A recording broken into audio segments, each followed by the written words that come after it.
Today's guest on the Bitcoin.com news podcast is Bastion inventor Daniel Satchkov. Daniel was on the podcast back in January, and you should go listen to that episode to learn more about how Bastion works as an open source social media platform. Welcome back to the show, Daniel. Thanks for having me back, and hello, everybody. Would you please start by telling us about the latest development with Bastion over the last 6 months? How many users are you up to now, and all of that? Sure thing. Bastion is growing. Even as you know, it's a non-corporate open source platform, just like Bitcoin. So there's not like VC money involved or anything like that. But it's growing very well. It's close to 500,000 users at this point. And it's growing in a number of languages. Lately, the German segment started growing too. And the goal of our development is always the same. We're striving to provide you with that can help you have access to information, even in very dire circumstances. So basically, censorship resistance, resilience, robustness, those are the keys to our development, and also ability act economically, basically buy and sell when some things hit the fan, if you know what I mean. So that's been our focus in the last 6 months, is to make the network more resilient. We've added, hundreds of new nodes. The network is growing. The user base is growing. There's been some websites are adopting Pocketcoin, which is the token for payments. There's a big supplement website called Asia Biofarm that now accepts Pocketcoin, which they sell kind of a lot of supplements. It's a really big website. So we're moving in the direction of providing kind of a comprehensive platform. You could call it comprehensive survivability platform. That's very interesting. You know what? Maybe we should get into that right now. The whole survivability and what do you do when S hits the fan. So what are your views on if we'll see like a international cyber warfare, how will that impact people's lives, and how should they prepare for that, and how is Bastion as a network is preparing for that? Yeah, absolutely. I think that we're heading into an environment that Bastion was created for. Not that I'm particularly happy about it. When I started building Bastion, and my thought was that if these things never materialize, I would be happy to have like a small niche platform, but it looks like they will. And what we're seeing right now is basically intersection of many different crises. So I think that the type of outages or cyber wars you speak of, it's not a question of like if it's going to happen, but really more of a question of when.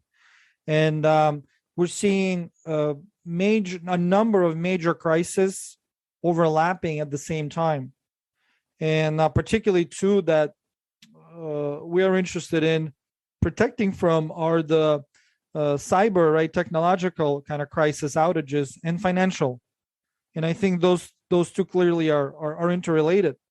For example, if there were a major outage on the internet, then the banks will stop working, right? I don't know if you follow the news from China, for example. There are a number of banks that are not giving back money, not giving back the deposits for weeks now, claiming that it's an IT infrastructure problem, that they're upgrading the system somehow.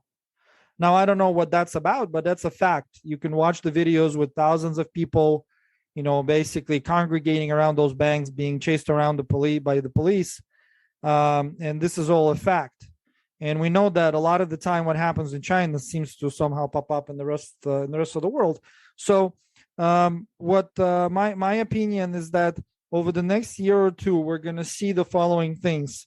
We're going to see some internet outages. And by that, I do not mean a complete destruction of the power grid or nuclear winter or anything like that. I don't mean anything that extreme. Obviously, in that scenario, Bastion will not work, and you have much deeper things to worry about. I'm talking about internet outages that are similar to like when Facebook went down. Remember in, I think, October of 2021 or something, when it took down large parts of the internet with it. The internet was functional, but DNS didn't work. The websites didn't open. Some systems were down. It could happen due to a hacker attack, some sort of cyber war. It could happen to many other things. Some climate. We were seeing unusual weather. It could be some some kind of magnetic waves or something like that. So we could have an outage. Now let's think about if internet, large parts of the internet are down for a week. What we're going to see is first of all, you're not going to have access to information. Essentially, you're going to have one or two sources of information that you won't be able to check their veracity. That's the first thing. So that already is a dangerous situation where you can't get different points of view. The second thing that will happen is that banks will not work. Your credit cards will not work. We had a situation in Canada recently. When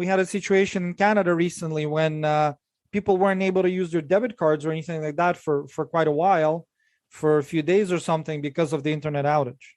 So we're going to see those things superimposed, and think about what that could mean for you, right? Your MasterCard and Visa may or may not work. You don't have access to the information, and you may not have communication with your friends. So you can't buy anything. You can't communicate with many people, or at least with some of the people. That is a very serious problem. And Bastion is built to get around that for a number of reasons. So first of all, it works like Bitcoin in that it runs on a network of nodes. There are hundreds of nodes around the world, and those nodes are redundant. So even if half of them or 3/4 of them go down, the network will be fine. It may be a little bit slower, but it will work.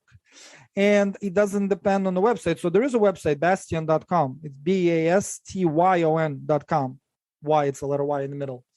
But that is just a window from Bastion into the old legacy Internet 2.0. The real Bastion is the app, is the desktop app for the computer. It's a mobile app too, but the desktop app is the most resilient because it's an app you put on your computer, whether it's for Linux, Mac, or Windows, nodes. That way, even if all of the DNS doesn't work, large parts of the internet are down or shut down or blocked, you will be able to communicate with the nodes. That's how Bitcoin was built.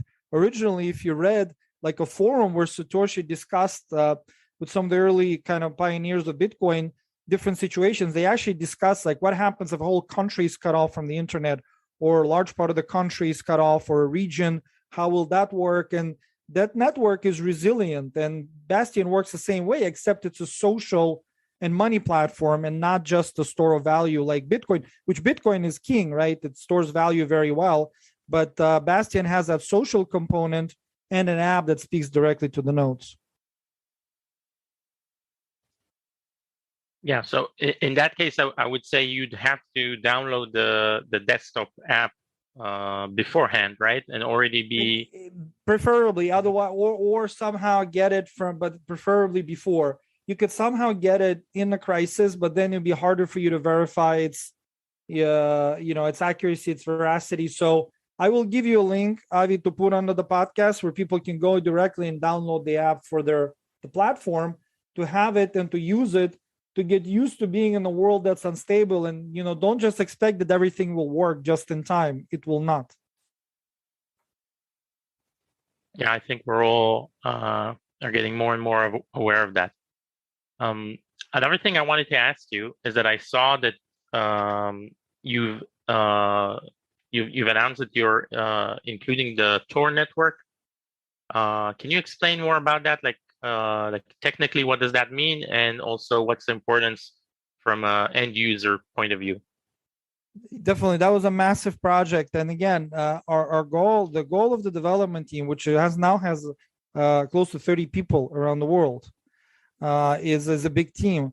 Our goal remains resilient censorship resistance first and foremost, and facilitating financial transactions in the social realm. So Tor, if you go back to the regular Bastion without Tor, it is already kind of like Tor. I already described it, right? Your desktop app, when you spin it up, it will look for nodes just like a Bitcoin node would. It looks for a node that it can connect to. It checks the load and the speed of the response and finds a node in the world somewhere that responds relatively quickly and will connect to it. It doesn't use any centralized services. It has its own proxy. It's literally, there's nothing between you and the node. So the node could be halfway across the world. You could be in the States, and the node could be in, Israel or Vietnam. You connect to it, and that's it. You're part of the network.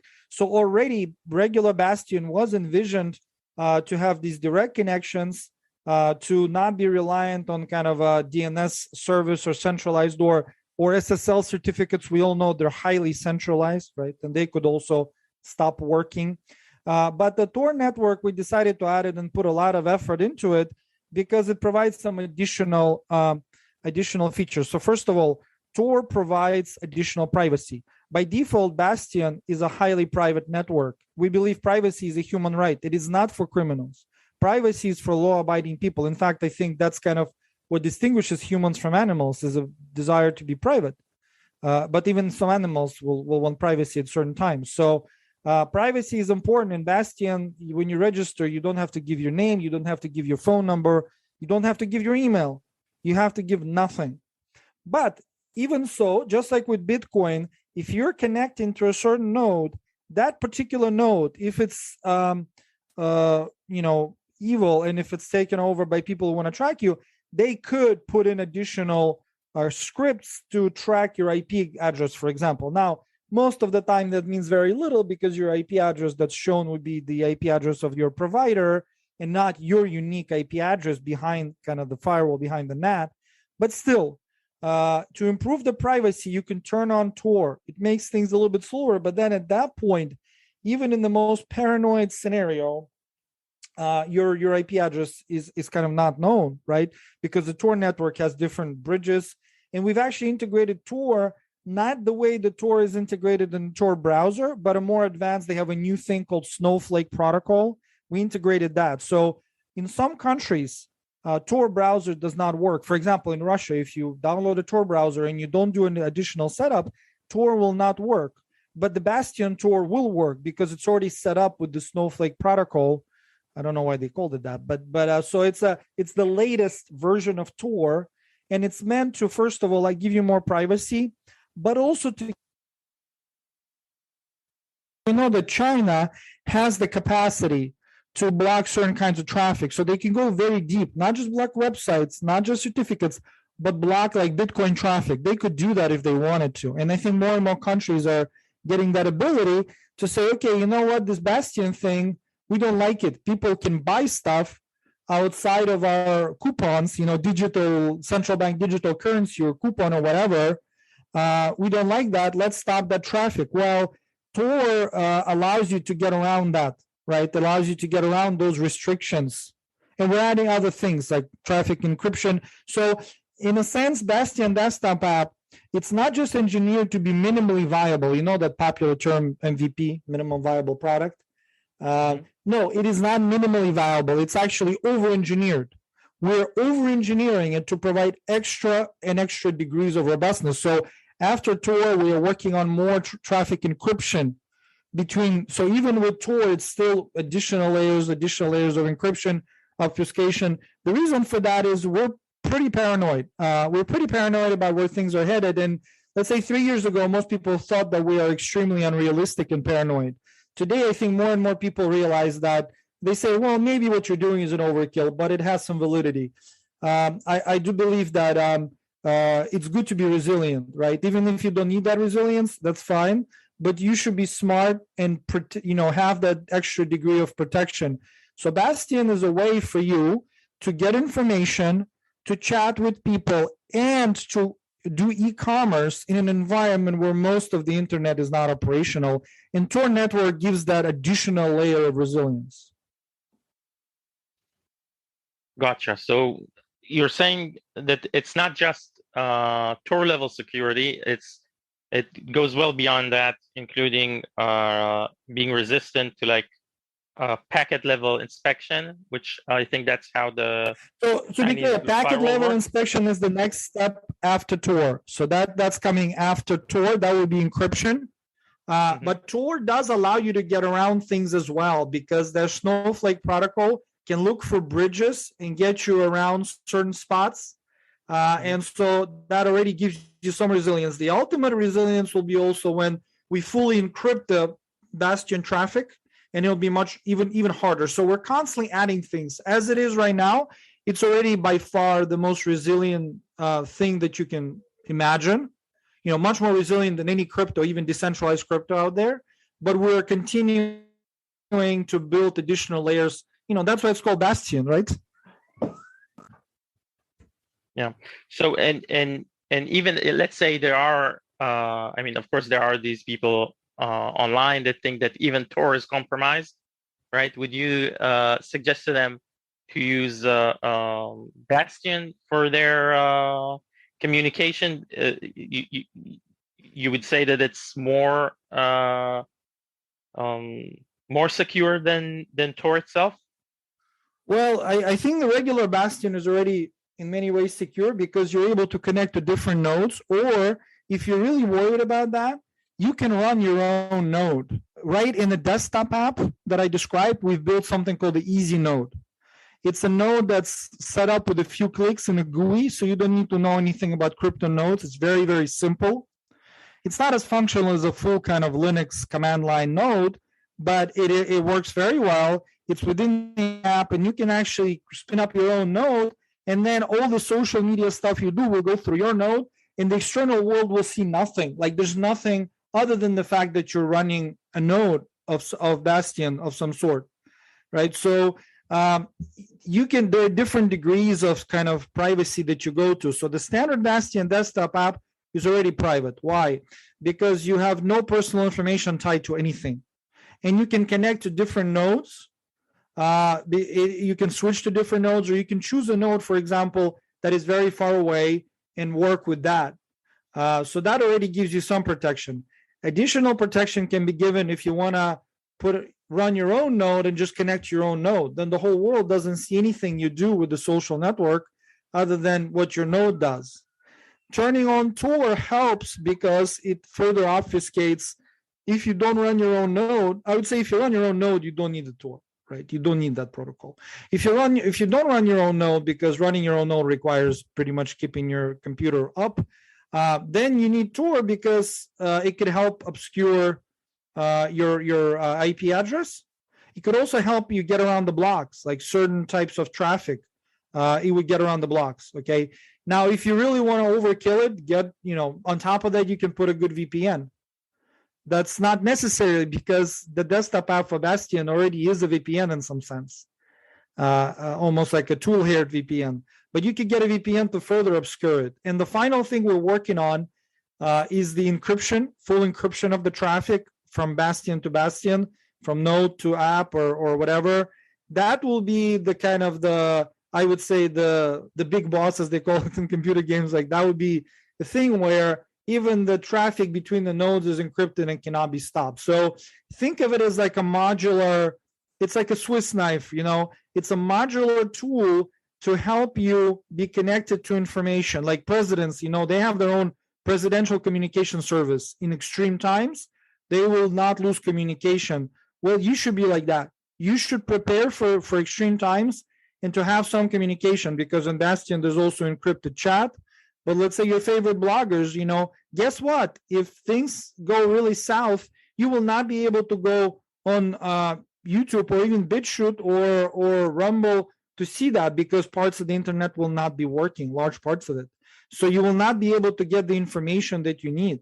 Then if you go to your favorite, let's say that you need to order some very important supplies like medical supplies, right? You need some health products that you can survive without. You go to your e-commerce website where you order it. Guess what? It will be down in that situation. A lot of people will be hurt because of that. But in Bastion, if you prepare and you use it, you can find people that will sell it to you, and you can actually do e-commerce right in chat. The encrypted chat in Bastion has ability to send Pocketcoin verifiably. So you don't need any clearing houses. You don't need Visa, MasterCard. You don't need to send cash by mail. Who knows whether that will work. Even gold. Gold is maybe great for storing the value, but how are you going to send it anywhere? So the resilience of Bastion is in the fact that when things go bad, it provides a social platform with information and e-commerce. I see. Can you tell me how do you get to, let's say, the average, I don't want to say Facebook user, let's say the average Telegram user, right? Or the average crypto investor? Like, how do you convince them that this level of encryption is needed for them, and it's not just like because I can understand why Edward Snowden, right, or people that have sensitive um, Yeah. information to get out there, they would want it. But how do you explain to the average, uh, let's say, well-informed person that they need it? Well, I would say look around you. Look around. The world has changed. We're all Snowdens now to some degree. Like Turkey recently, like let's take an example. I'm not going to use China because it's totally dystopian. Nobody believes that what happens in China will come to the rest of the world, and I hope it doesn't. But I mean, in China, quite frankly, for even personal messages are censored. You know that if you send a message to a friend through a private chat, it will be censored or can earn you kind of a bad status in their social credit system if you use inappropriate terms. That's China. But let's go outside of China. I mean, Turkey recently passed a law where for spreading fake news, and who knows who's going to decide what really is fake, you're going to get 3 years of jail minimum. Think about that. So you write something or you repost something that turns out to be inaccurate. Maybe it is accurate, but somebody deems it inaccurate. 3 years of jail right there. Russia passed some similar laws. It's not just China. Europe is getting there every day. UK just announced that they're going to have like a truth score for every social media user. So think about it. So everything you do on YouTube, you comment some video on YouTube, and all of a sudden today what you write may be totally acceptable, but in a year it may seem like something really extreme. Do you want that kind of scrutiny on you? I already saw that on some job interviews, they're now going to require like a year or two of social media history profile to watch what you are saying. They're going to require that. So how valuable is it to have ability to consume content, to discuss content without identifying yourself? I believe that's vital to humanity. And just, I'm not going to use these fancy words, fighting for freedom. Ultimately, I think it's just common sense. Why would you, given what's going on in the world, given the trends, not want a tool that will protect your privacy, and also when things get really bad, that will allow you to buy some medicine or something or some food when there'll be outages with e-commerce, let's say. So I think it's all it is just look around you. If you don't think something like Bastion is needed, then in my humble opinion, you're not really watching what's going on in the world.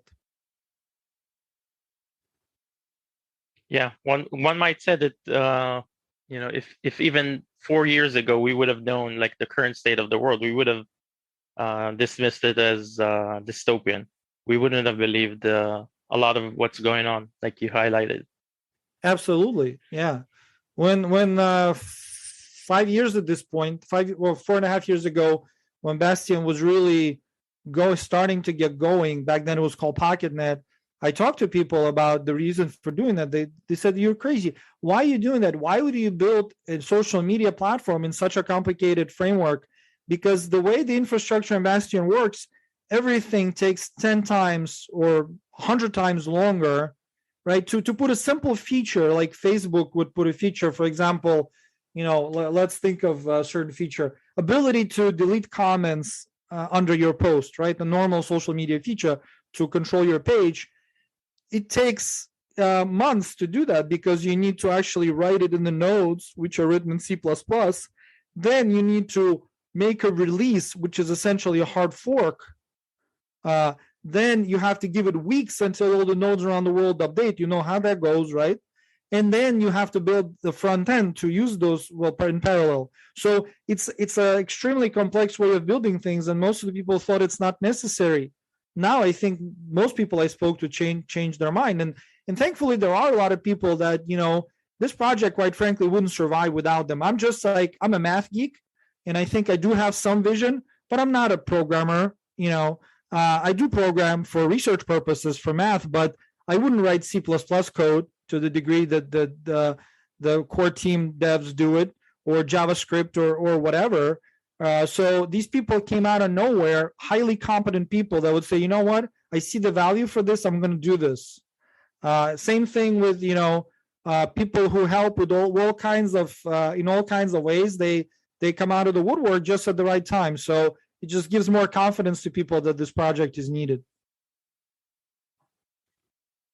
That's amazing to hear. Yeah, that's the power of open source. That people show up when there's a need. And like you said, Bastion is more than just a social network. It also has the fact that you can trade or engage in e-commerce right in the platform. So can you give us some new examples of Pocketcoin being used like for payments? You mentioned in the start supplements or a health store. I'll send you a link. You can put it on the podcast. There's a big supplement store that actually they've contracted, and there's a plugin, just like Bitcoin plugins for PHP for e-commerce websites, that now accepts Pocketcoin. So they're doing that. But again, that's a Web 2.0 website. You can actually do this right in Bastion. So in Bastion, Pocketcoin is used. First of all, you can use it to promote content, which is very valuable nowadays, because it's not so easy sometimes, let's say, to promote health-related stuff on Facebook, right? And it's expensive. On Bastion, you can promote it with very simple transactions, kind of smart contract Pocketcoin. But more importantly, even than that, you can interact in an encrypted chat. So let's say that you want to do e-commerce when nothing is working. Well, as long as some internet is working, Bastion will be, and you can have an encrypted chat with the person, and you can send money right in that chat. So there's no need to say, even with a lot of other crypto, even Bitcoin, which I'm a huge fan of, you need a lot of different kinds of infrastructure to connect, right? For example, you want to have everything is down and you want to try to transact in Bitcoin, buy something. Well, you need to have a connection to that person, right? You're not going to talk to them through Bitcoin. Bitcoin is just the way you're going to send money to them. So you need to have some encrypted chat somewhere. Let's say Telegram. And Telegram is a good platform, though I am certain that it will succumb to pressure and will start censoring very badly very soon. But it's a good platform right now. Still, you have to find that person. You have to find their Telegram. When you speak with them on Telegram, you have to understand that Telegram is a centralized service. And almost all of the chats in Telegram are not peer-to-peer encrypted. Telegram can read them. Somebody else can read them or eventually. So you have all these difficulties in establishing lines of communication. Then when you're communicating in Telegram, somebody sends you a Bitcoin address. Well, how do you know that this is not a man-in-the-middle attack? They're, in chat or something, like somebody somehow switched the address or hacked into their, somewhere something happens nefarious in the middle. So you have to typically verify, if it's something, a large sum of money. Well, let me send you a little bit. Did you get it? I want to make sure. Let's have a second line of communication, kind of like two-factor authorization. So it's very complicated. Crypto itself is not enough. You need to have the social element. In other words, you need to have the connections to other people that you will interact with, and you need to have them set up ahead of time and in a platform that will not go down. And that is not easy. Most people don't have that. So I think the Bitcoin and the typical crypto is a great store of value. It's good for normal times, but when it's extreme, you're not going to have the lines of communication. Whereas in Bastion, if you download the desktop app and you set up private chats with people, that but even if you don't, right, the Bastion app will still work. You can find people. There's a whole category there, Pcoin, Pocketcoin peer-to-peer. And people will offer stuff there, exchanges or goods for Pocketcoin, and you can find people, or you can do an ad. And you can open multiple accounts on Bastion. So let's say one account you use for commenting on social media, open another account from which you're going to put an ad and say, you know what, I'm going to sell some, goat milk write to me in chat and we'll talk. And then when somebody writes to you in chat, you can look at their profile, how long they've been around, who they might know, and so on. So it becomes like a way to establish these horizontal communications with other people. Bastion is a ready-made tool for that because it's a social platform with a crypto component. Whereas if you're just with crypto alone, you're pretty much sitting there waiting for the world to come back online to be able to, cash in your crypto. Got it. But I wonder why do you think, if you can share, why do you think that Telegram is about to radically change the way it does business right now? Well, I think it is a centralized corporate service. Corporations, this is not about personalities. I mean, Pavel Durov, who's the founder of Telegram, I think by all accounts, he's a great person, an honest person. He withstood a lot of pressure to date. I think but ultimately, corporate platforms have lots of vulnerabilities. For example, in Bastion, I'm the founder, but nothing will change if I leave the project, right? Let's say that if somebody comes after me, they get me out of the project. I mean, nothing will change. You just give publicity to the project. They'll just make it more popular, probably give me trouble, but whatever.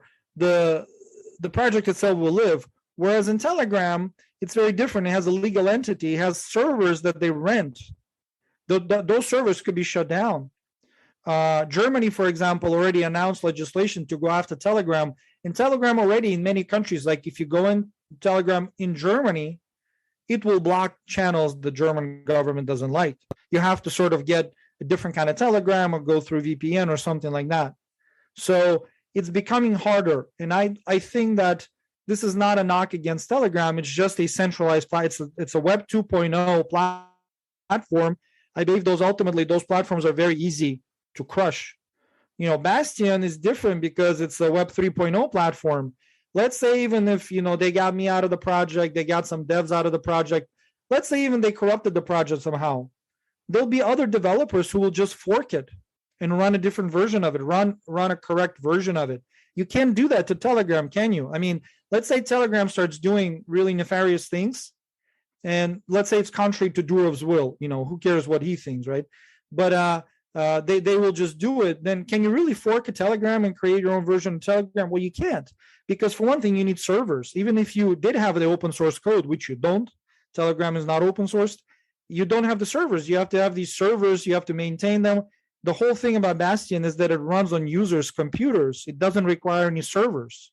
That is a complete game changer for what the type of scenarios we're thinking about. Yeah, so it's trustless, same as Bitcoin. Yeah, it's same as Bitcoin. I don't necessarily like the word trustless. There's always, whenever there are humans, there's some trust involved. But I would say that it is accountable in that violations of trust can be punished. Let's say, for example, we'll look at the Bitcoin fork, right? There's different people can choose different forks, right? That happened before. And in different cryptos, the same thing can happen as well. You can have more than one Bastion. Like if somebody comes over and says, I want to build a Bastion on a different premise, let me fork it. Great. We're actually planning to do that. We're planning to create an easy module for people to fork Bastion, create different versions of it. So in the sense that you'll be able to log on to Bastion, it will be like Android. Like you go on Android, there's all these apps. That's the vision. The current Bastion is, you can call it like a flagship app for the platform that's coming. I know already there are people building other apps on the same environment, on the same blockchain. So let's say you go into this platform and you can go to Bastion, or you can go to another app and you won't have to authenticate again. It's going to be like single sign-on because the same private key hash will work everywhere. Signature, rather, private key signature. Yeah. Mm-hmm. Mm-hmm. Okay, and since we're already on the topic of networks, what's your take on what's going on right now with Elon versus Twitter, right? The purchase, the bots. What do you think is really going on there? Well, so first of all, I don't know why it's for anyone it could be a secret, that on social media there are more than 5% bots. Like I think it's quite an open secret. I mean, everybody knows there are many bots, and they're very, very hard to kill completely. So I think that on Twitter, probably Elon is right. There are probably 20% of bots, but I don't understand who would believe that there are 5%. It's very difficult to fight bots without affecting humans. I mean, the Bastion team is doing that all the time, and we're doing it with some success, but it's a constant arms race, and it's never stable. Like on one side of the war, bots will have the upper hand. They found some loophole, all of a sudden they move up in numbers. Then the team finds some way to some additional way to stop them, and then all of a sudden, it's the other side that's winning. So I don't think it's about the bots, honestly. I think that Elon is smart enough to understand that. Ultimately, I will say this. I think that it really doesn't matter, because centralized Web 2.0 platforms are dying. They're dying. So for right now, they're dying in a way that they're just like splitting up. So the audience is fragmenting. Instead of being just on YouTube, they're now on 4 or 5 different video channels and so on. It's fragmenting. But ultimately, there'll be only 2 ways out of it. It's either consolidate and do some dystopian mad thing, or there's going to be Web 3.0 offering that will drive people away completely from Web 2.0. And so that's why we're doing Bastion. That's why we're rooting for more projects to do that. And ultimately, I think that's why Elon didn't buy Twitter. Somehow or other, at some point, he realized that paying $44 billion for a dying business, and that's not dying because Twitter is bad. Twitter's concept and execution are actually pretty awesome. It's dying because it's just, the Web 2.0 centralized platforms are dying. They can't not censor. They can't not be Big Brother. That's how they're built, right? It's like fighting against their own, essence. They cannot be open-minded and freedom-minded platform. Only at the outset. Eventually, they have to be Big Brother, and that's because of that they're losing trust of people, and they're losing users. And Elon realized that $44 billion for a dying business, however great it is bad. My sense is that he said at some point he would love. He actually said that a couple of months ago, that I would love to build a platform that's open source, social media platform that's open source. And I think he even said non-corporate. I read that. I was like, if I had a way to contact Elon, I would say, you know what, it already exists. But my sense is he's going to try to build something like that, maybe something different than Bastion, but on the same premise, which I think is a good idea. The more, the merrier. We're not like, we don't have to be the only one. The more, the harder it is for the world to take it down. Yeah, I mean, it was a lot of speculation, but I think a lot of people were thinking, maybe he's not just doing it for the money, but he was actually thinking about how to use, open source and make it a real platform that's that can a real Web 3.0 platform, like transition it into a new model, right? And people say Jack was also into that, so it could have been an interesting like development, like seeing if they can do that. But obviously, you also saw on the political front, they got a huge amount of blowback, right, because of some of his ideas. So it's interesting. Yeah, exactly. And I think that 2 things happen. First of all, with Jack Dorsey, my understanding is that he realized this long time ago. He's actually building a social type of world based on kind of a Lightning Network. So he's doing that. So he's also trying to build something like Bastion. I mean, I shouldn't say that. It's conceptual only. He's trying to reach the same goals, right? I'm not saying that he's copying it or anything. He's trying to reach the same goals. So I think Jack Dorsey's long past Twitter. Even Elon buying it would not bring him back. He realizes it's the past. It's like, it's past. It's just crumbling. For Elon, my sense is that his tone changed when he had that call with employees of Twitter, and he realized that in order to do anything like what he wants, he would have to fire everybody. he would have to demolish the whole company and start it anew. And then like the logical question that arises, well, do I need to pay $44 billion to do that? It's much easier to pay $4 billion and just build it from the scratch, you know? Yeah, he would have had an insurrection there if he would have tried to do anything of Exactly. of meaningful change. Yeah, it's interesting. So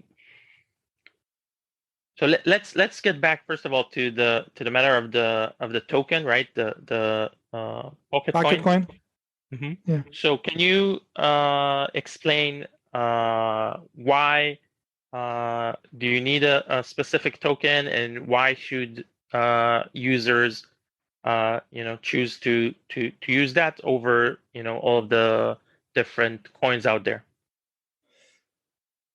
Sure, it's very simple, really. I mean, Metcalfe's law that the value of any network, right, grows exponentially with the number of users, or a square of the number of users. The thing about when you're deciding to build a non-corporate network, open source network, the biggest thing that will happen that you need to answer the question of the tragedy of the commons, right? So Satoshi answered the Byzantine general problem, but you need to answer the question of the tragedy of the commons, because if you're starting a network, there'll be people who will provide value. So who are those people? People who run nodes, hundreds of nodes around the world. That's electricity. It's getting more expensive. That's hardware. That's internet. They will provide value. How will they get compensated, right? That's the question. That's the first. Bloggers, right? Authors are going to produce content. It's actually very hard to do that. Most bloggers do a lot of work. It's a hard job. And they also need to earn somehow.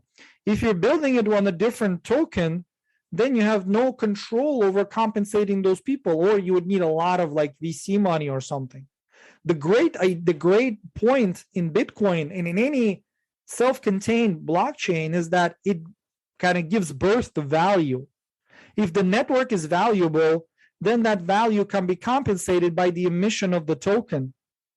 And that there's no way around it. Otherwise, people don't run nodes, they don't develop, because developers also need to get something, right? They're altruistic to some degree, but not for, they can go hungry.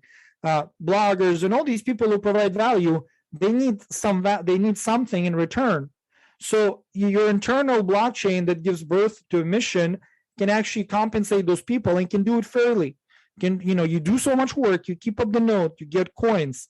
The question becomes what gives those coins value, right?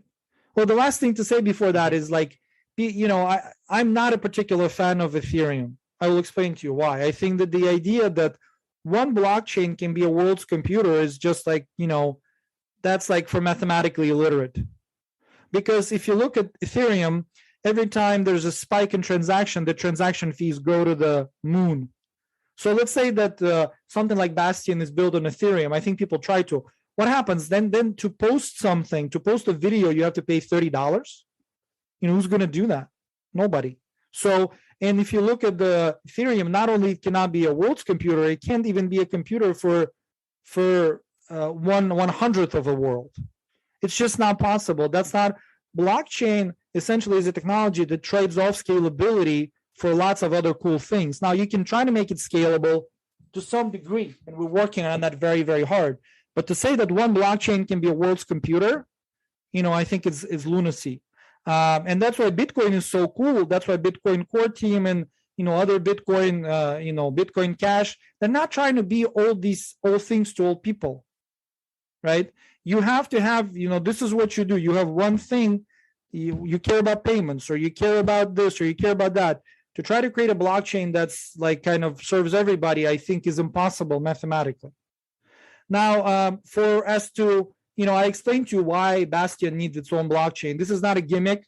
There's no ICO. There's nothing like that. It's just a complete necessity for a censorship-resistant non-corporate project, because it's not just a coin, right? Many people just fork something. It's very easy to create a cryptocurrency nowadays. 99% of these tokens are completely worthless. You just fork it and you run some nodes. What's the use? It doesn't take a lot of effort to do it. Doesn't take a lot of effort to maintain it. You're just sitting there trying to collect money. It's almost like a scam. 99% of the tokens are like that. But with Bastion, we have real producers, not only node operators, bloggers, developers, does a lot of work. Now, the Pocketcoin will derive its value from a number of things. Again, it's the Metcalfe's law. If the PocketNet or the Bastion network grows, then the Pocketcoin will have value. Why? Because, for example, you can use Pocketcoin to promote content. That has value. The more people see that content, and right now there are quite a few people on Bastion, you can go in and see, how many posts and comments and videos there are. You promote content for Pocketcoin, that's like essentially, you can think of it as a cryptocurrency that's backed by the network, whereas most cryptocurrencies are backed by nothing. The other thing is ability to send Pocketcoin in chat, I think is completely, it's a game changer. I know Telegram really wanted to do that, but it couldn't because of its corporate nature. It was very hard to do.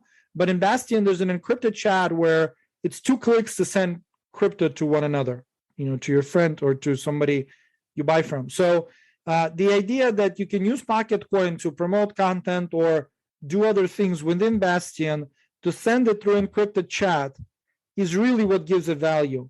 And people who own Pocketcoin, they look at the world and they say, you know what, this kind of network will be needed, it will grow, and therefore I need to have this coin. It's not like most of the other tokens where, well, let me invest in something that will pump and dump. I mean, that's not, even if you look at Pocketcoin, it doesn't behave like that. It's traded on some exchanges. It's a fairly stable, token that will grow with the network value, and that's why people get it for real utility. People are boosting content, meaning that promoting content every day. They send it in chats every day. I do it all the time. I send it through chats 3-4 times a day. It's very convenient. It's much more convenient than the legacy financial system. But when the legacy financial system is down for a few weeks, you'll find that it's like almost like a survival thing. Yeah, let's hope we won't get to see that soon. But like you said in the beginning, that the world is changing, and stuff like that might be in order. Okay, so I want to thank you, Daniel, for taking the time and coming and explaining to all these important developments for us. Anyone who's listening to this, right? We said we'll give them the link to download the app, and anything else that they should do if they want to keep up to date with everything that's going on with Bastion. I would say download the app, invite your friends in chat, start living the Web 3.0 life. When the world changes, it'll be very difficult to learn. It will not be too late, but it will be much more painful. It's better for you to experience the future now, get used to it, be set up, and just download the app and use it, and follow the bloggers you want, connect with friends, comment, and, secure your privacy and be resilient, right? I think the next few years will be about those people who are thinking about resilience in some sense. That's a great message to end on. Thank you very much, Daniel. Thank you, Avi. Thank you for having me. Thank you, everybody. Stay strong. We'll get through this. And thank you for listening to the Bitcoin.com news podcast. Follow us for more interviews with the most interesting leaders, founders, and investors in the fields of cryptocurrency, decentralized finance, NFTs, and the metaverse.